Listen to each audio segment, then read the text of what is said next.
Okay, so this week, basically what we're gonna do is roast. Before we get there, we have a mini challenge where we get to see Gottmik with Utica's arms, which will haunt me for the rest of my life. The second that Rue says that the winners of the challenge can make the order for the roast, I sort of go into a dissociative blackout because I have trauma from what happened in UK. Bimini was robbed. But back to the United States of America. The girls, they're not comedians per se, and even the ones like Simone, who are known as funny queens, are gonna get tripped up when it comes to something like a roast, because it's a very heady thing to be mean to someone but also be funny. Like, for example, when you call someone a whale or a manatee, that's just mean. That's not funny. But anyway, the order gets made and Candy decides she's gonna go first and Rosé decides she's gonna go last. Why? Because they're confident about their own skills. And that is a part of the charisma, uniqueness, nerve, and talent. Candy starts off the show like a real pro, like a real comedian, and she was even reading herself as well as everyone else. She sets the tone so professionally that it's not really a good look for Simone when she goes out there and is obviously frozen with nerves. And for the first time, felt to me like not a winner of a season.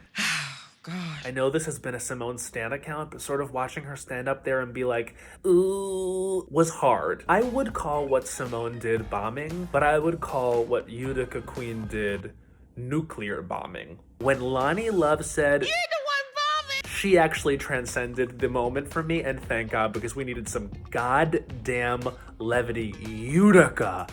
No flop. And I'm not even an anti-Utica Queen person, okay? I loved the sleeping bags.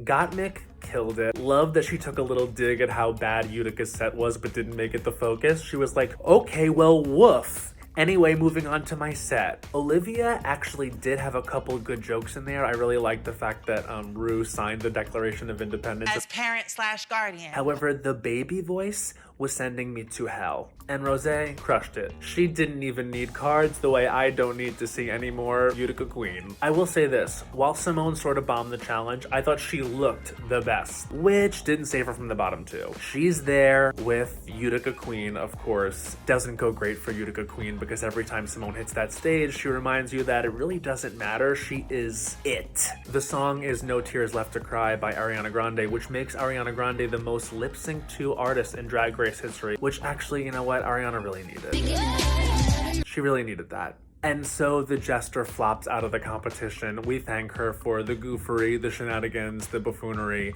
and a couple of those runways were pretty chic.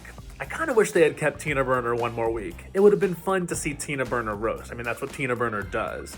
But I am not a RuPaul's Drag Race judge. I am a Grindr recapper. See you and randomly Scarlett Johansson next week.